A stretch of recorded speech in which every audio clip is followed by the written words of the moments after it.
Un crochet du droit envoie le gamin tournoyer jusqu'à l'herbe à l'extérieur du collège.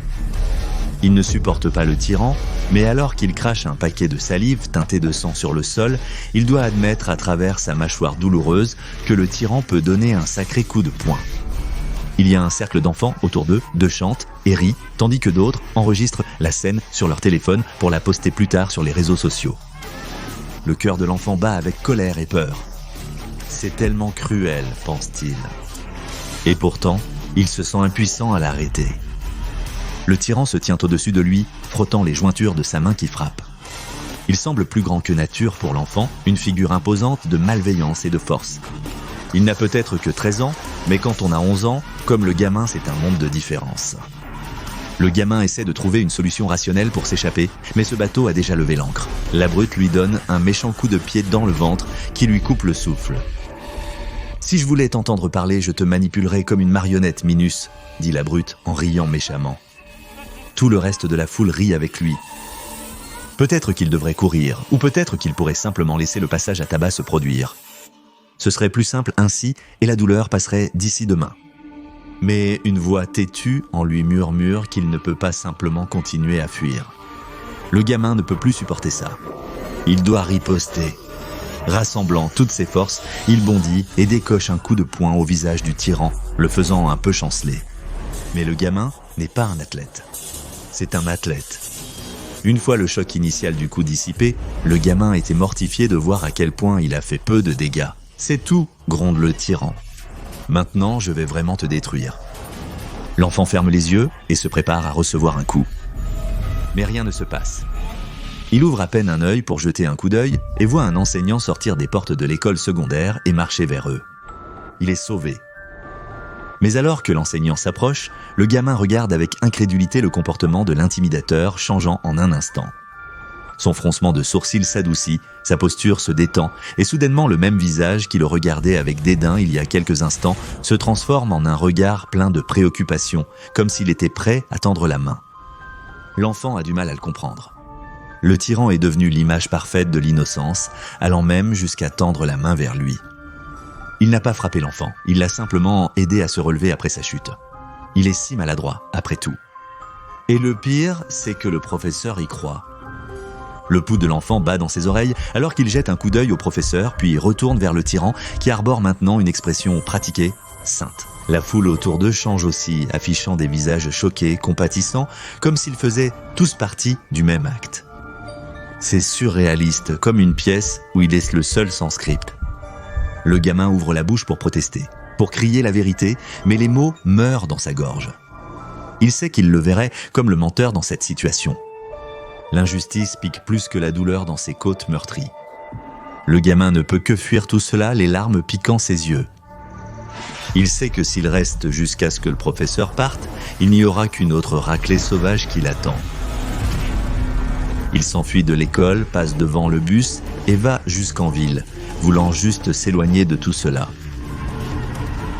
Il voudrait faire goûter au tyran sa propre médecine. C'est impossible. Il est trop doué pour jouer les bons samaritains devant les adultes. Il semble que l'enfant est destiné à rester au bas de l'échelle sociale pour toujours. Résigné à ce qu'il est sûr sera une longue vie de misère, il se glisse dans une ruelle étroite et ombragée entre deux magasins, ramenant ses genoux vers sa poitrine. Personne ne peut le voir ici. Personne ne peut lui faire du mal. Il ferme fermement les yeux, tentant de bloquer la frustration et l'impuissance qui le piquent. Mais au fond, il sait que c'est inutile si seulement il y avait un moyen de leur faire tous comprendre, de renverser la situation, ne serait-ce qu'une fois. C'est alors qu'il entend un raclement de gorge presque théâtral.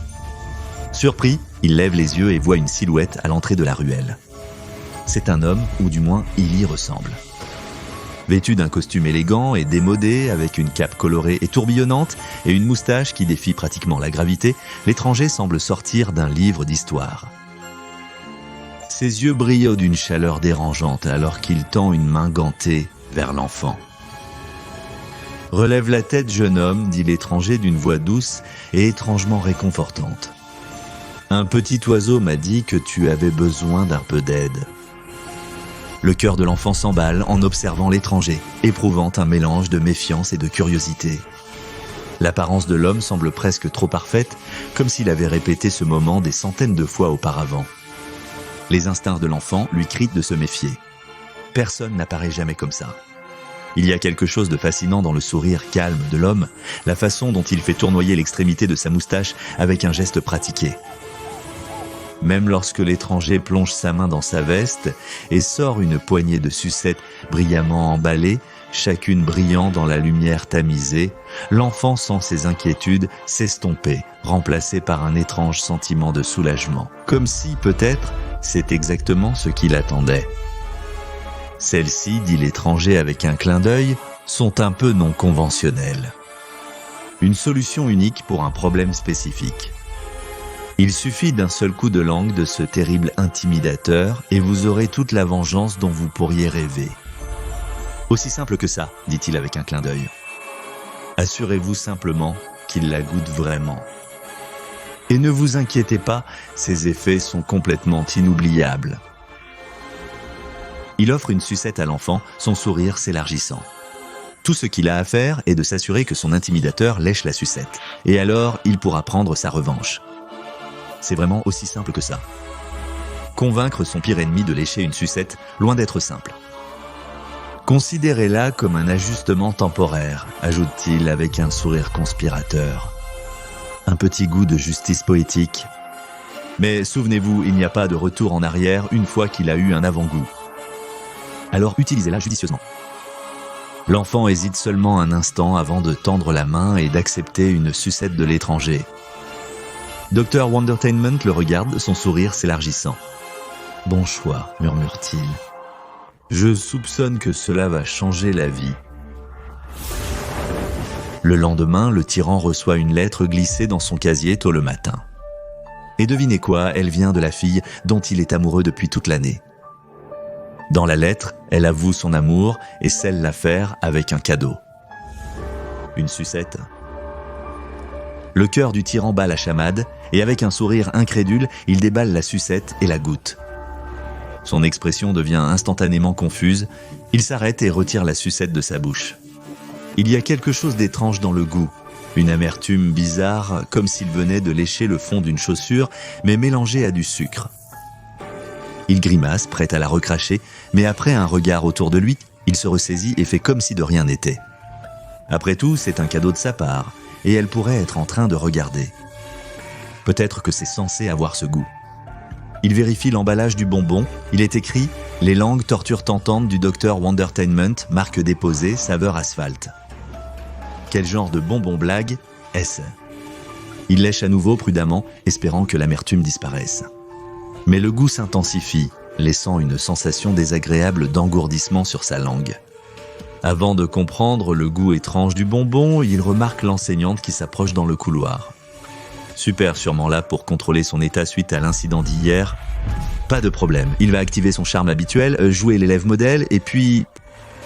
Mais quand il ouvre la bouche pour parler, une série aiguë et hachée de jurons explose de ses lèvres. Toutes les têtes se tournent dans le couloir et le silence s'abat sur la foule. Les yeux du tyran s'élargissent d'horreur. Ce n'étaient pas ses mots. Il n'est même pas certain d'avoir bougé la bouche. Le visage de l'enseignante pâlit, ses lèvres se pincent alors qu'elle lui jette un regard furieux. « Qu'est-ce que tu viens de me dire ?» demande-t-elle d'un ton coupant et glacial. Le tyran ouvre la bouche pour s'excuser, mais sa voix le trahit à nouveau. Il essaie de fermer ses lèvres, mais elles se tordent en un grondement de colère, alors qu'une autre explosion sort de sa bouche, cette fois encore pire qu'avant. Il ne peut pas l'arrêter. Chaque mot donne l'impression que quelqu'un d'autre le force à le dire, entraînant sa voix avec lui. C'est comme se regarder dans un cauchemar. Il prononce les mots les plus horrifiques, les insultes les plus brutales, toutes de diriger Kenna vers l'enseignante devant lui. Il est totalement mortifié de déverser d'une manière ou d'une autre toutes ces obscénités. Pour lui, cela ne ressemble même pas à sa propre voix, mais plutôt à quelqu'un qui l'imiterait. Lorsqu'il a fini, il se tient là, dans un silence accablé, devant tout le monde. Avant même qu'il puisse essayer d'offrir plus de mots pour se défendre, la main de l'enseignante saisit son poignet et le traîne dans le couloir. Son plan a été anéanti. Il sera probablement retenu jusqu'au lycée. Pendant ce temps, dans un coin tranquille de l'école, le gamin observe tout se dérouler, assis dans la salle des caméras de surveillance. Son visage se courbe en un sourire alors qu'il écoute les pitoyables excuses et justifications de la brute, chacune plus douce qu'il n'aurait jamais pu l'imaginer. Le goût de la vengeance est exaltant, presque addictif. Mais alors que le gamin rit, inconscient des implications, une ombre tombe sur son visage à l'écran, comme si quelque chose d'autre observait et attendait. Mais, alors que le gamin se réjouit de sa victoire, la véritable nature de la marque de fabrique des casse-têtes alléchants du Dr Wondertainment reste aussi tordue et énigmatique que son créateur. La vengeance peut être douce, mais comme l'a découvert la Fondation SCP, ces bonbons laissent un arrière-goût amer à tous ceux qui osent les utiliser. À première vue, ces sucettes ne semblent être qu'une confiserie étrange et inoffensive. Mais comme l'a appris la Fondation SCP et ses séduisants casse-têtes pour la langue, marque déposée, sont tout sauf innocents. En fait, ils sont classés comme SCP-3147, un produit du Dr Wondertainment conçu pour semer la discorde de la manière la plus curieuse. En effet, là, je suis légalement contraint de mentionner la marque déposée à cause des actions des avocats mystiques du Dr Wondertainment. À première vue, il y a très peu de choses qui semblent activement anormales dans les instances de SCP-3147. Ce sont de petits sucettes composés d'une sphère de bonbons durs à l'extrémité d'un bâton blanc, recouverte d'un emballage qui présente la marque du Dr Wondertainment, ainsi que la saveur de l'article en question, qui, comme vous l'avez vu, et verrez encore, peut être un peu bizarre. On ne peut pas en dire autant de ces bonbons à un niveau moléculaire. Les tests de la Fondation n'ont pas permis de trouver quoi que ce soit d'anormal dans le bonbon lui-même, ni dans l'emballage qui le contient. Si vous dégustez un seul de ces bonbons, il est peu probable que vous remarquiez quelque chose d'étrange à leur sujet. Les effets anormaux de SCP-3147 ne se manifestent qu'une fois que le bonbon a été léché par au moins 2 personnes, ce que je trouve personnellement très insalubre, même lorsque vous avez affaire à des bonbons non anormaux. Cependant, lorsqu'une deuxième personne ou toute autre personne au-delà de cela lèche une instance de SCP-3147 qui a été léchée en premier par quelqu'un d'autre, leur cavité buccale sera sous le contrôle d'un autre membre du groupe. Vous voyez ce que je veux dire par le fait que c'est très conceptuel ? Sous l'effet anormal, non seulement leur bouche sera à la merci d'un autre lécheur, mais ils parleront avec la voix de la personne qui les contrôle. La durée pendant laquelle la personne reste affectée est directement proportionnelle à la quantité de bonbons ingérés par le sujet, avec les minimums et maximums actuels, avec une certaine variation de 2 à 24 minutes. Et parce que rien n'impliquant le Dr Wondertainment n'est jamais facile à gérer, ces bonbons sont rarement emballés seuls. Bien qu'ils puissent être vendus individuellement, la Fondation SCP a confisqué des boîtes contenant jusqu'à 10 articles par paquet. Ces paquets présentent souvent le texte publicitaire typiquement excentrique du Dr Wondertainment. Nouveau de la part du Dr Wondertainment, la friandise alléchante qui vous fera parler en langue. Besoin d'un remontant pour la fête ? Rassemblez 2 ou 3 de vos meilleurs amis, choisissez votre saveur préférée de casse-tête linguistique du Dr Wondertainment et vous êtes prêts. Offrez à tous un avant-goût alléchant, puis émerveillés, faites-vous mutuellement don de la parole. Attention, le maximum de plaisir est atteint avec 4 amis. La marque de commerce du Dr Wondertainment et son équipe de fabrication de bonbons ne sont pas responsables des dommages physiques, psychologiques, émotionnels et ou paranormaux causés par le partage des alléchantes virelangues de la marque du Dr Wondertainment parmi 5 personnes ou plus. Jouez en sécurité les enfants. Dans ce contexte, ce dernier commentaire semble presque sarcastique. Après avoir pris possession de plusieurs paquets de bonbons de contrebande anormaux, le Dr James Smith a été chargé de mener des expériences sur les membres du personnel de la classe D pour explorer les effets potentiels complets de SCP-3147. Cela ne vous surprendra probablement pas d'apprendre que les choses ont très rapidement déraillé. Dans la première expérience, agissant comme une sorte de contrôle, D2172 a reçu tout seul une instance de SCP-3147. Pour goûter le goût coquillage sablonneux. D2172 a ingéré tout ce qui lui a été donné, à l'exception du bâton dans l'emballage, et n'a ressenti aucun effet anormal, bien qu'il ait signalé que le goût était comparable à de la crème soda filtrée à travers du sable mouillé. Délicieux. La prochaine expérience a été menée sur D2172 et D56890 en utilisant un bonbon avec l'étiquette saveur cirage. Le duo a pris le contrôle de la bouche de l'autre, ce qui était une expérience extrêmement étrange pour eux deux. Smith leur a ensuite donné à tous les deux un virelang à réciter en utilisant la bouche de l'autre. Cela s'est avéré difficile, étant donné la difficulté du virelang lui-même et la désorientation d'être en contrôle de la bouche de quelqu'un d'autre plutôt que de la sienne. C'est un sentiment que je ne peux pas personnellement identifier. Le Dr Smith a noté « Le goût serait comme de la réglisse coriace ». Malgré les difficultés rencontrées pour parler avec la bouche d'une autre personne, les deux sujets ont exprimé qu'ils ont apprécié l'expérience et souhaitaient continuer à participer à de futures expériences avec SCP-3147. Avec la prochaine expérience, le Dr Smith espérait monter encore plus la mise en faisant lécher la sucette anormale par 4 classes D différentes, ce qui, il faut l'admettre, semble un peu inconfortable pour parler à voix haute. Ces hommes étaient D2172, D11872, D42271 et D5698. La saveur de la sucette qui leur a été donnée était le très peu appétissant poivre mariné. De plus, 4 sujets est le nombre maximum recommandé par l'emballage officiel, ils ont donc vraiment repoussé leurs limites cette fois-ci. Chaque fois qu'une personne de classe D léchait la sucette, elle prenait le contrôle de la bouche de la personne précédente qui l'avait léchée et grâce à l'autorisation d'ingérer tous les bonbons sur le bâton, cet effet restait pendant 15 minutes. Pendant ce temps, ils ont conversé librement, savourant le surréalisme de l'expérience.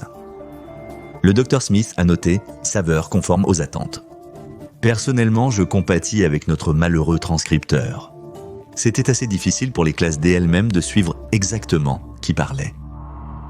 Le prochain test visait à explorer les applications potentielles de l'anomalie, notamment son interaction avec la technologie de reconnaissance vocale, plutôt que d'évaluer le nombre de personnes qui pourraient être affectées. Les sujets, dans ce cas, étaient D2172 et D56980, et la saveur était l'énigmatique « bois jeté ». Après avoir mangé le bonbon, ils ont reçu un conteneur verrouillé par la voix, programmé pour s'ouvrir quand D56980 dirait « ouvre-toi, sésame ». Alors que D56980 se tenait de l'autre côté de la pièce, D2172 s'est approché de la boîte. D56980 a parlé à travers la bouche de D2172 déverrouillant avec succès la boîte à la deuxième tentative. Ils ont poursuivi les tests de cette méthode avec diverses technologies de reconnaissance vocale et le taux de réussite est resté constant malgré ces variations. Le Dr Smith a noté, heureusement, l'incapacité du sujet à utiliser directement la voix qu'ils ont prise empêche SCP-3147 d'être une menace de sécurité substantielle. La prochaine expérience a été réalisée sur 4 autres membres du personnel de la classe D, D2172, D11872, D42271, D56980. Cette fois, la saveur choisie était Fuzzy Wuzzy. Après avoir testé différents vecteurs des effets de SCP-3147, le Dr Smith a voulu découvrir la portée des effets anormaux. C'est pourquoi, après leur avoir fait consommer une quantité égale de bonbons, Smith a fait se tenir les 4 sujets affectés à des points équidistants autour du périmètre du site 272 et leur a ensuite demandé de parler, transmettant des messages spécifiques de la part des chercheurs qui les supervisaient. Après avoir surmonté la désorientation initiale de ne pas entendre leur propre voix en parlant, les sujets ont très bien réussi. Les messages ont été clairement transmis entre chaque membre du personnel de la classe D affecté qui n'a pas dégradé la qualité malgré la distance et ils ont pu le faire pendant environ 21 minutes, dépassant même les estimations les plus optimistes des chercheurs. Le Dr Smith a noté que des tests supplémentaires à plus longue distance sont requis. Des plans sont en cours et un site de test sera identifié avant de soumettre l'expérience au directeur du site pour approbation. Si la Fondation peut rétro-concevoir cet effet, il pourrait servir de méthode de communication d'urgence. Lors de la 13e expérience SCP-3147, les choses ont mal tourné dans un sombre jeu du destin. Quand les chercheurs ont repoussé les limites, juste un peu trop loin. Ils ont dépassé le nombre recommandé de participants par bonbon et ont utilisé 5 sujets pour le test. La saveur était beurre amer et les résultats ont été désastreux pour tous les individus impliqués. Pendant les tests, le 5e membre du groupe, D42271, a découvert que sa bouche était contrôlée par une petite fille parlant d'un lieu inconnu, au grand désarroi des chercheurs et des autres individus de classe D du groupe de test. La petite fille a crié à l'aide par sa bouche et quand elle a été interrogée par le Dr Smith sur son emplacement, elle a dit « Je ne sais pas, j'étais dans un magasin de jouets avec ma maman et je suis allée voir les poupées. Puis, Il y avait ce grand homme qui m'a attrapé quand maman ne regardait pas. Et il m'a emmené ici. Il a dit qu'il devait tester des trucs. Et il continue de me donner des bonbons et je n'aime plus ça et mon ventre me fait mal et... Naturellement, tout le monde présent était stressé par cela, des 42-271 en particulier. Après une période de silence, la voix de la petite fille est entrée dans un état de panique audible, criant « Il était là, dites-lui de partir !»« Je ne peux plus manger, dites-lui d'arrêter !»« S'il vous plaît, faites-le arrêter !» Des 42-271 a vaillamment essayé d'aider, criant à travers un corps qu'elle ne connaissait pas pour que l'agresseur laisse la petite fille tranquille, même si elle avait l'impression qu'un appareil métallique lui forçait la mâchoire. Mais ensuite, son corps s'est plié en deux et a commencé à vomir abondamment, faisant paniquer tout le monde présent et interrompant prématurément l'expérience. Les expériences ont été menées sur le vomissement de D42-271 après coup et il contenait des traces de plusieurs autres aliments anormaux que j'ai pris soin de cataloguer ici. SCP-1916, marque déposée 0J Wizrush lunaire. Cette série comprend des casse-dents multicolores, chacun représentant une planète différente de notre système solaire, comme cerise martienne, baie vénusienne, citron vert lunaire, gelée jovienne, fraise de l'espace extra-atmosphérique et planète X. En fonction de l'état gravitationnel du corps céleste correspondant, la gravité de quiconque mange le bonbon est également affectée, augmentant ou diminuant massivement leur poids sans aucune modification de leur masse ou de leur forme. SCP-1842. C'est un jouet micro-ondes de la marque du Dr Wondertainment qui peut transformer une substance argileuse toxique connue sous le nom de SCP-1842-2 en toute substance comestible dans laquelle elle est façonnée. Les aliments résultants sont connus sous le nom de SCP-1842-3, c'est inoffensif, mais ça n'a aucune valeur nutritionnelle. C'est ce qui a été trouvé dans le vomi de la classe D affectée. Et aussi SCP-1079, la marque de bonbons de bain à bulles du Dr Wondertainment. Ce sont une autre confiserie bizarre et dérangeante qui, une fois consommée, transforme une portion non dangereuse du sang du sujet en liquide de bain moussant qu'ils sécrètent ensuite par leur peau, rendant leur corps instantanément propre et laissant probablement leurs vêtements dans un désordre humide et inconfortable. Tout cela a mené à une découverte extrêmement déconcertante. Il semble que le Dr Wondertainment représente un danger pour les enfants au-delà de leurs jouets et confiseries anormaux. Le 13e test a indiqué que le groupe d'intérêt kidnappe des enfants pour les utiliser comme cobayes vivants pour leurs divers produits contre leur volonté. Une prise de conscience qui s'est intensifiée lorsque la collaboration de la Fondation avec les forces de l'ordre conventionnel a révélé que la petite fille D42-271 canalisée correspondait exactement à une jeune fille qui avait disparu à Broken Cliff, Missouri. D42-271 a demandé à être soumis à des tests supplémentaires sur SCP-3147, espérant peut-être qu'elle pourrait renouer avec la pauvre petite fille et participer à son évasion des griffes diaboliques du Dr Wondertainment. Cependant, cette demande a été refusée pour des raisons de sécurité. La Fondation a fait tout ce qu'elle pouvait pour contenir ce dernier exemple de la fantaisie destructrice du Dr Wondertainment. Les procédures de confinement stipulent que pas plus de 144 instances de SCP-3147 doivent être contenues dans le casier de stockage sécurisé 87 sur le site 272 à tout moment. Et toutes les autres doivent être notées et incinérées immédiatement. Il en va de même pour tout matériel publicitaire découvert sur le terrain. Les instances physiques doivent être incinérées et les instances en ligne doivent être supprimées.